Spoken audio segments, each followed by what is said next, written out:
Olá, querido irmão, querida irmã, a paz do Senhor Jesus Cristo, seu irmão em Cristo, William Enoque. É uma alegria estarmos novamente aqui para estudarmos a palavra de Deus. Para você que está chegando agora, somos a Igreja Assembleia de Deus, Ministério do Belém, Campo de Presidente Prudente. A nossa igreja é presidida pelo pastor Samuel Padilha de Siqueira e em nome do nosso pastor damos boas-vindas a você. Que Deus te abençoe, que Deus abençoe sua casa, a sua família, em nome de Jesus. Para quem não é inscrito, se você não é inscrito, não é inscrita em nosso canal, aproveite agora, se inscreva e receba aí, sempre ative o sininho, as notificações, porque sempre que o nosso departamento de mídia aqui publicar os materiais, os conteúdos da igreja, você será notificado aí em primeira mão. Deus abençoe a sua vida em nome de Jesus. Chegamos à nossa 9ª lição. A igreja e o sustento missionário. Filipenses capítulo 4, versículo 19 é o texto áureo de hoje. O meu Deus, segundo as suas riquezas, suprirá todas as vossas necessidades em glória por Cristo Jesus. Que maravilha! Servir a Cristo e fazer a obra de Cristo é entender que Ele cuida de todos nós em detalhes. Ele é especialista, Ele supre tudo aquilo que precisamos, porque Jesus é suficiente, Ele é tudo para nós. A verdade prática nos diz que o sustento missionário é um investimento espiritual que Deus acredita na conta dos seus doadores. Quando você faz alguma coisa para Deus, quando você entrega com amor para a obra de Deus, você recebe certamente a grande recompensa do Senhor. A ideia aqui não é fazer por troca, não é barganhar nada, mas é entender que Deus cuida, que Ele se responsabiliza pela sua obra. Então, vamos estudar na lição de hoje esses aspectos tão importantes e vamos entender, por exemplo, qual a relação da igreja de Filipos com o sustento missionário. O que nós aprendemos com a igreja de Filipos em relação a isso? Vamos estudar também os princípios básicos do sustento missionário. Como que funciona? O que nunca pode faltar, por exemplo, quais são as prioridades? E por último, o terceiro objetivo é conscientizar a respeito da importância do investimento financeiro da obra missionária. A leitura bíblica em classe, Filipenses capítulo 4, dos versículos 10 ao versículo 20. Vamos ter um assunto muito interessante, muito pertinente e também que nos traz ainda mais essa convicção, essa formação cristocêntrica, bíblica, missiológica, de compreendermos que missão não é apenas algo para nos emocionar, mas na prática é desenvolver, é cumprir aquilo que o Senhor nos recomenda. Então, o propósito da lição de hoje é estudar de uma maneira clara, específica, sobre o sustento financeiro da obra missionária. Entender que todos nós temos esse desafio e que possamos, então, ter um perfeito entendimento de que investir financeiramente na obra missionária é, sem dúvida nenhuma, conquistar, atingir, é atingir e ajuntar. É ajuntar tesouros no céu, tesouros na eternidade. Então, sobre esse assunto, você continua agora com o nosso irmão, pastor Diego Fonseca. Olá, queridos, paz do Senhor Jesus. Eu sou seu irmão em Cristo, Diego Fonseca, e estou feliz com a oportunidade de poder revê-los aqui no canal AD Prudente Oficial, a fim de tecermos contribuições da lição de número 9. Meu muito obrigado, pastor William Enoque, que nos antecedera. Eu convido você para fazermos, portanto, as análises dos textos em questão.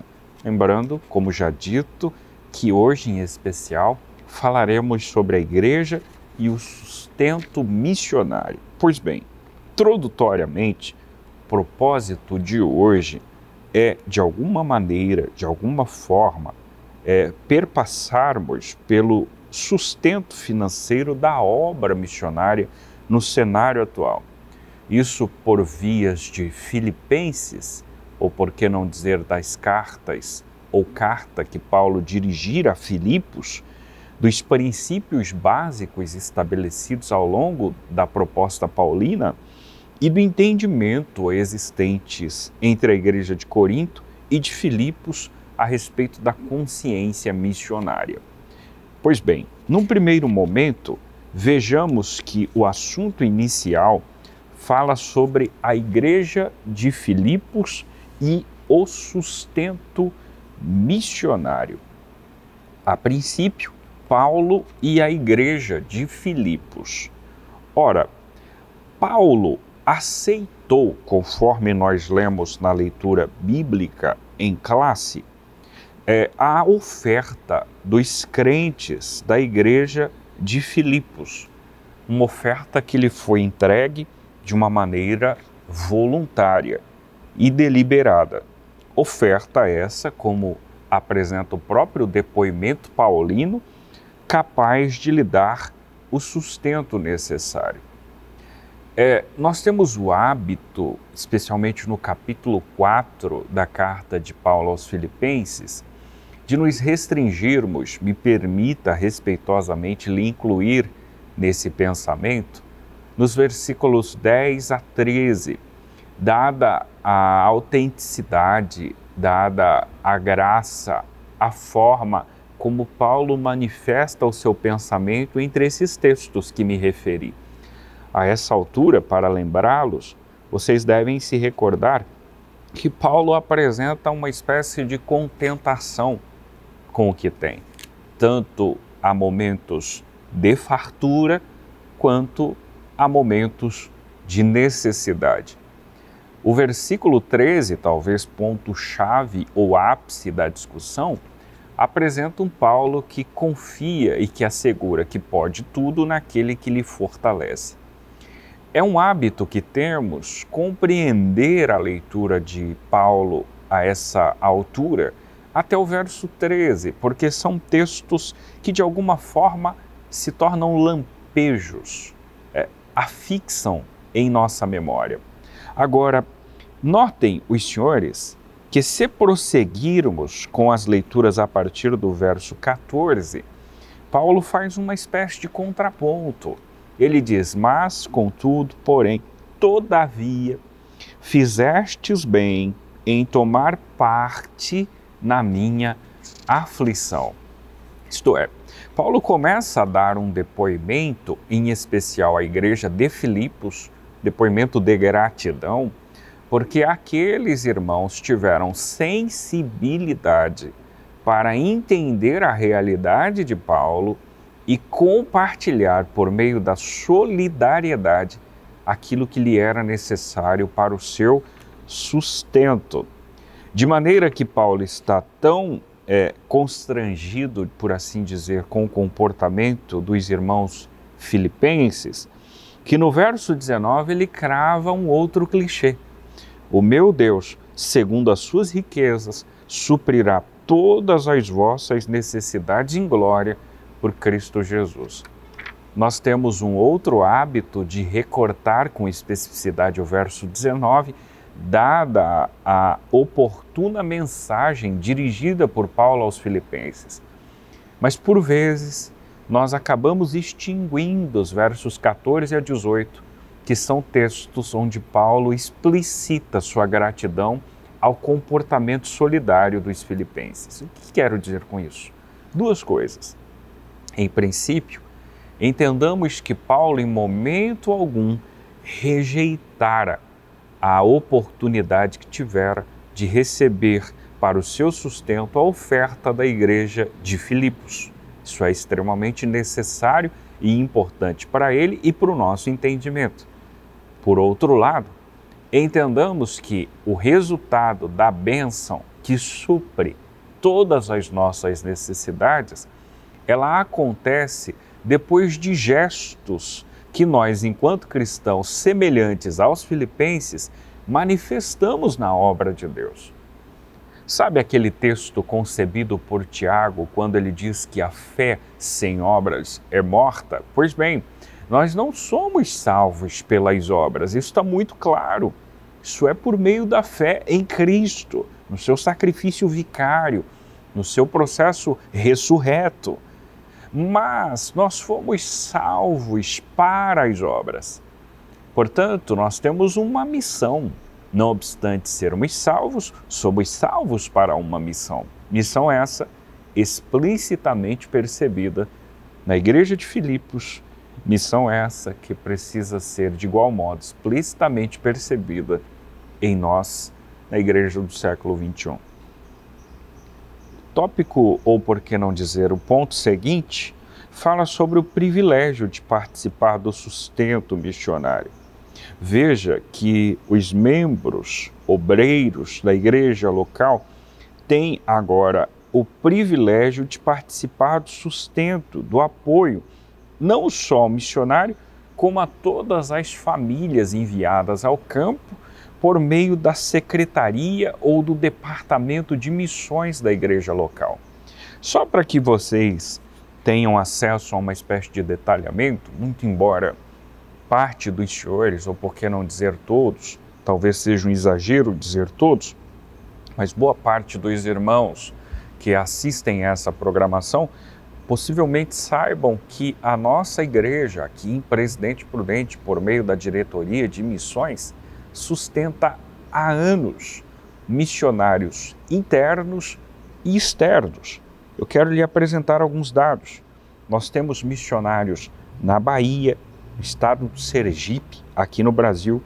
Fora do Brasil, aqui na América do Sul, nós temos missionários na Argentina, missionários na Bolívia, e quando eu digo missionários, no sentido plural, não é me referindo única e exclusivamente a uma família, mas algumas famílias, como por exemplo, em torno de 4 famílias na Argentina, outras 5 famílias na Bolívia, que estão exercendo essa chama missionária e ganhando almas para Cristo Jesus.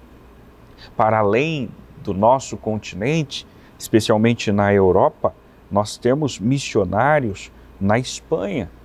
Nós temos missionários exercendo papéis fundamentais na África, como em Moçambique, em Burkina Faso, em Malawi. Todas essas regiões estão sendo, de alguma forma, assistidas diretamente pelo nosso departamento de missões. Então, a igreja de Presidente Prudente é uma igreja missionária. Se o senhor, a senhora, deseja apoiar o trabalho missionário, o senhor e a senhora têm total liberdade para fazer o uso e bom uso dos seus recursos, das suas finanças, como bem entender. A igreja não faz qualquer ingerência sobre isso. A propósito, o nosso presidente, a nossa diretoria, em momento algum lhe obriga a fazer qualquer contribuição. Ela lhe conscientiza. E eu, de igual modo, quero, com a bênção dos nossos presidentes, diretores, lhe apresentar esse discurso. Se você deseja fazer um investimento em missões, procure a Secretaria de Missões da sua igreja local, aqui no campo de Presidente Prudente, aqui na sede, na diretoria de missões, ou você que nos assiste fora do nosso território, procure a sua igreja local, procure o seu pastor, veja qual é o investimento que tem sido feito no território, a fim de que você consiga colaborar, cooperar com uma entidade séria na qual você sabe que esse recurso está sendo destinado, evidentemente, para o sustento destes que estão em Campos e Valados, seja interna ou externamente, pregando a tempo e fora de tempo as boas novas de Cristo Jesus. Eu finalizo esse depoimento falando das esferas de sustento missionário. Como sabido, essa contribuição é necessária porque ela assiste à alimentação, custeia moradia, transporte e demais necessidades de diferentes naturezas no contexto cultural pelos quais esses missionários exercem os seus papéis. Portanto, sejamos todos convencidos de que o tempo urge para que façamos missões. Chegamos ao segundo tópico, princípios básicos acerca do sustento missionário pela igreja. Ora, é fácil de observar uma igreja missionária pelo resultado que ela atinge. E eu não estou dizendo somente de patrimônio imobiliário, os móveis, os utensílios, os instrumentos, os templos. Não, eu estou também falando no resultado espiritual, no crescimento, na salvação de almas, no número de batizados em águas. E entender esse processo faz da igreja uma igreja em crescimento. E parte desse processo está o sustento financeiro dos missionários. Antes de se lançar em qualquer projeto missionário, a igreja deve fazer os cálculos de todo o custeio, conforme Jesus ensinou em Lucas 14, 28.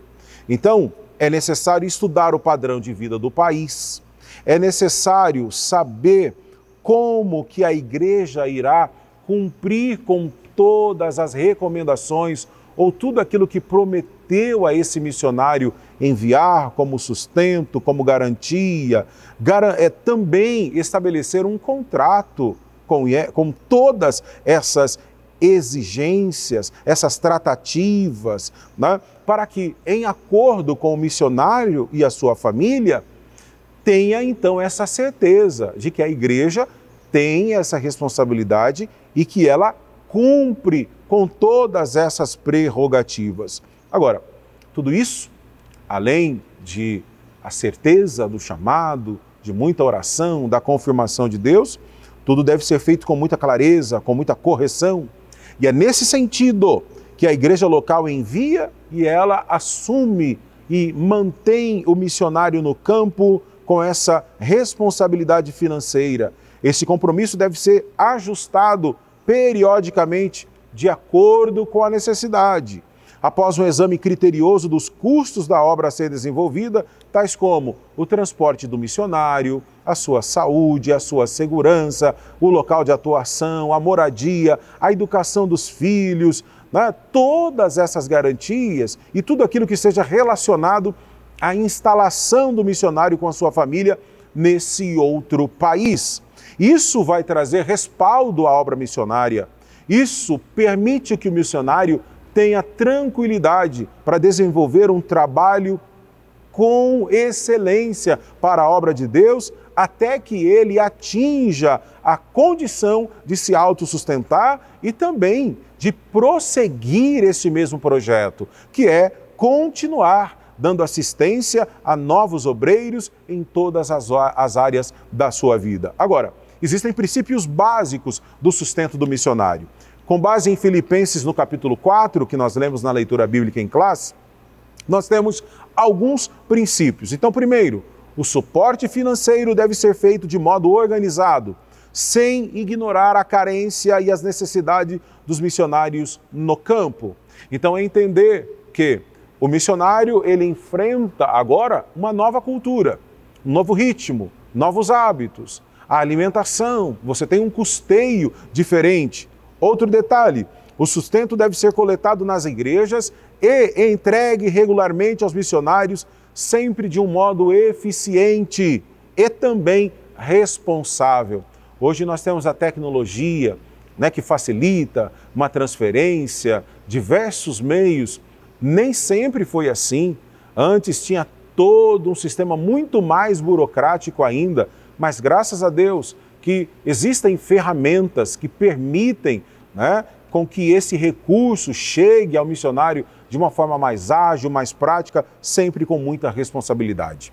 O sustento de missões é uma resposta voluntária dos fiéis que, em gratidão a Deus pela salvação, essas pessoas então apoiam a proclamação do Evangelho e por isso que com o coração aberto, de forma voluntária, essas pessoas doam as ofertas para sustentar os missionários enviados. É maravilhoso o que ocorre na igreja, porque Deus cuida dos missionários. E Deus usa você, Deus usa a mim, com a nossa oferta, com a nossa contribuição, com a nossa doação, para que esse missionário, essa família de missionários continuem levando a mensagem do Evangelho.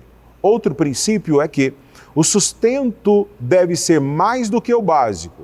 Ele deve ser amplo, de acordo com a natureza daquele trabalho missionário. Então deve-se pensar em todas as garantias e em um sustento que permitam, então, de fato, esse cuidado com a família missionária. E, por último, o sustento de missões deve ser feito de um modo constante e permanente. Isso mostra o compromisso, o amor, o carinho pela obra de Deus, que a igreja que envia esse missionário, ela se responsabiliza por essa manutenção. Outro detalhe importantíssimo é o item 3, que deve ser esse apoio fiel, deve ser um apoio permanente. Paulo elogiou a postura dos filipenses pelo apoio fiel, integral e permanente ao seu ministério. E nesse sentido, as necessidades dos missionários nunca podem ser ignoradas por causa de planejamento bem feito. O fato é que os missionários dependem da fidelidade dos fiéis em que eles confiam, para perseverar, para continuarem ali fazendo a obra de Deus. Então deve haver o apoio, a oração, a doação, e é esse o desafio da igreja local. Não é somente enviar, mas o desafio é manter o sustento missionário, nunca abandonando esse obreiro, nunca abandonando a família, nunca abandonando esse campo missionário, e fazendo assim, cada pessoa que está envolvida neste projeto da intercessão pela obra missionária, da contribuição, das diversas e diferentes ações na igreja para levantar fundos, caixa para a obra missionária, todos aqueles que colocam o ombro embaixo dessa cruz são amplamente beneficiados, recompensados pelo Senhor, porque Deus se agrada quando fazemos a sua obra com amor. Pense nisso, Deus irá abençoar a sua casa.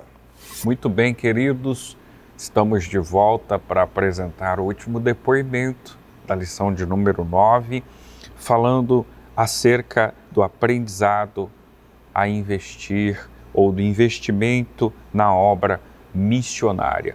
Aprendendo a investir em missões. Pois bem, no primeiro momento nós temos uma espécie de contraponto entre a igreja de Filipos e a igreja de Corinto. Vejamos a que isso se refere.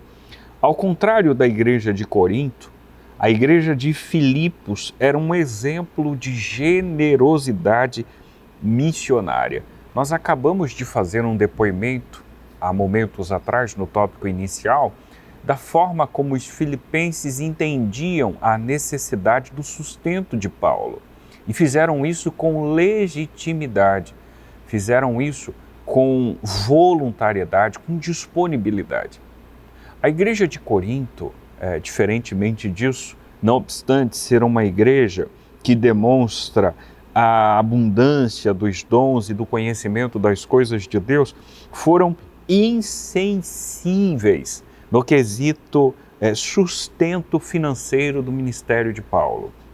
De modo que, por não ser generosa, a igreja de Corinto precisou de intervenções externas para que Paulo pudesse ter subsistência e então exercer o seu papel naquela região.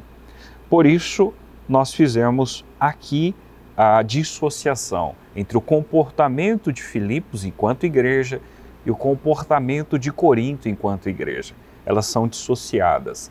Filipos representa uma igreja solidária, disponível, amável, empática. A igreja de Corinto, a despeito de sua relevância no quesito financeiro, a despeito dos dons, do entendimento das coisas de Deus, estavam distantes do aspecto social. E Paulo dependia de ajudas externas para o exercício missionário ali. Agora, num segundo momento, É imprescindível se ter consciência de nosso dever. Portanto, agora a linguagem não se especifica a linguagem bíblica, é uma linguagem atemporal, que atinge a nós agora, na altura do século XXI. A obra missionária é um investimento espiritual que Deus acredita, diz o autor, na conta dos doadores. Veja que uma das concepções mais plausíveis de Paulo apóstolo no quesito financeiro, contribuição de modo geral, ela fora exercida à igreja de Corinto. A segunda carta do apóstolo, dirigida àquela igreja, no capítulo 9, por exemplo, você deve se lembrar do texto, mas eu quero fazer questão, se os senhores, me permitem, em poder relatá-los. Veja que o capítulo 9, a partir do versículo 6, o apóstolo diz: o que semeia pouco, pouco também ceifará. A linguagem é uma linguagem exortativa. Paulo está conversando não com a igreja de Filipos, que já tinha em si a ideia da solidariedade muito bem esclarecida.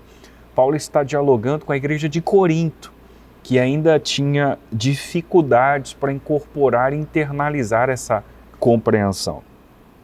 E ele diz: e o que semeia em abundância ceifará. Veja a lei da semeadura. Pouco, colhe pouco. Muito, colhe muito. Agora no verso 7 ele diz: cada um contribua segundo propôs no coração. Olha, irmãos, a seriedade, olha a sobriedade da linguagem de Paulo. Veja que não há porquê nenhum dos líderes da atualidade, seja de qual segmento for, tornar a linguagem da contribuição obrigatoriedade. Olha a sobriedade de Paulo. Cada um contribua segundo propôs no seu coração.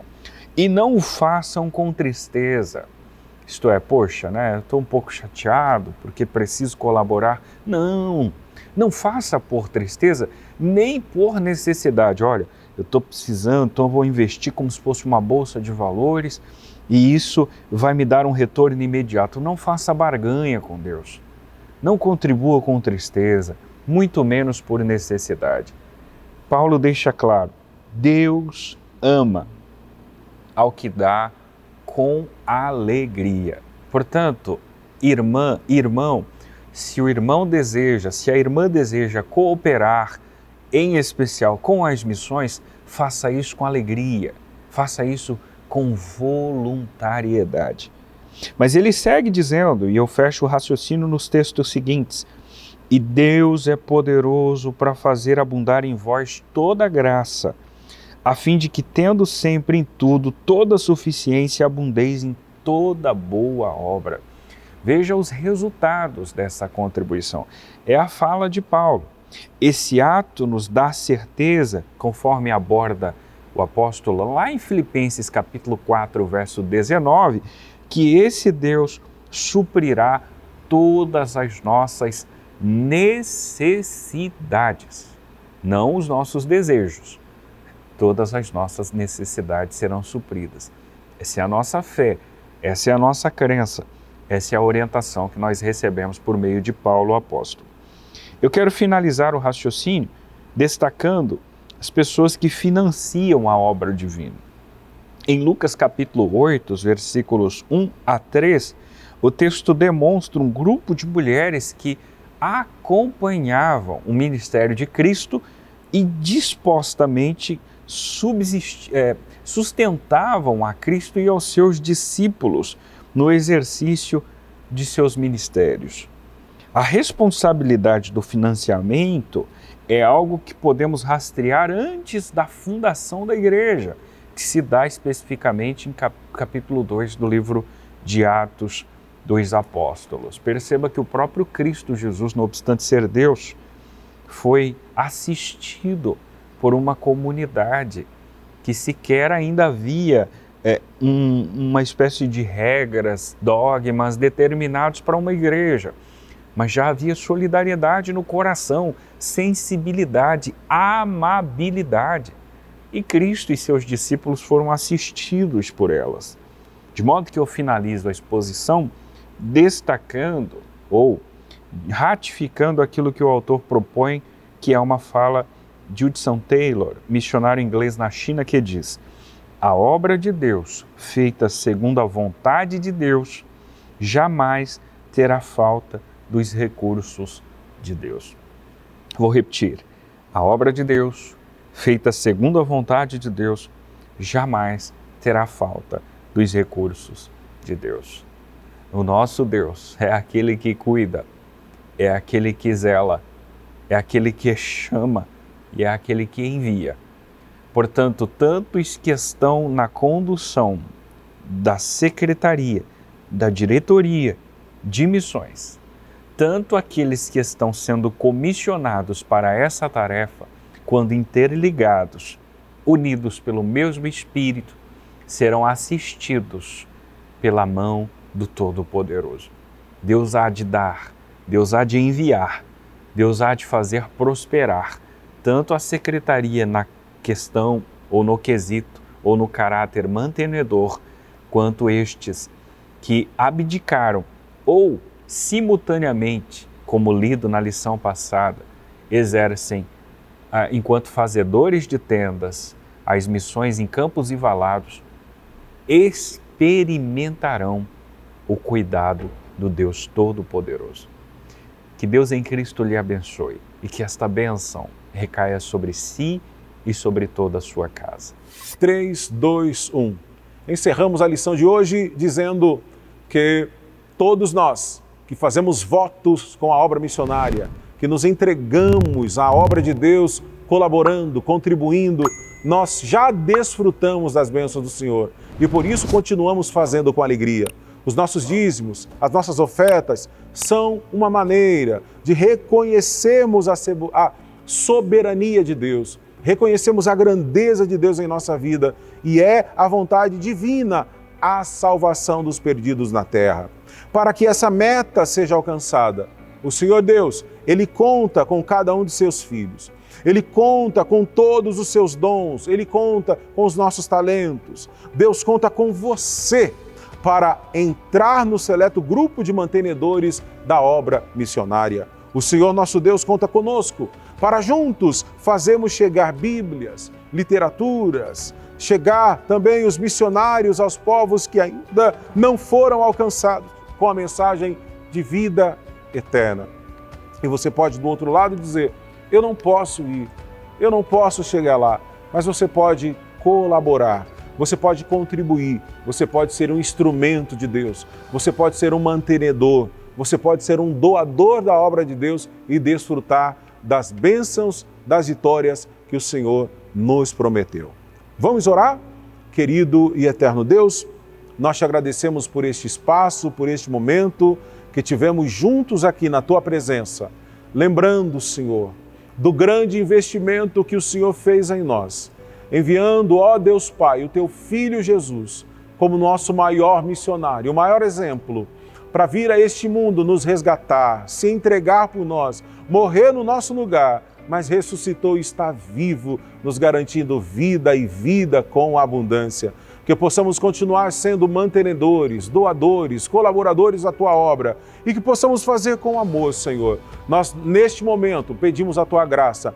Nos ajude e que possamos te servir com alegria e com inteireza do nosso coração. Abençoe cada família, abençoe a nossa igreja, abençoe o nosso pastor, abençoe a equipe de mídias aqui da nossa igreja. Nós te louvamos pelo privilégio que temos de anunciar a Tua palavra. Continue conosco, é o nosso pedido e agradecimento em nome de Jesus. Estaremos de volta na próxima, se Deus assim nos permitir. Um grande abraço na paz do Senhor e Salvador Jesus Cristo.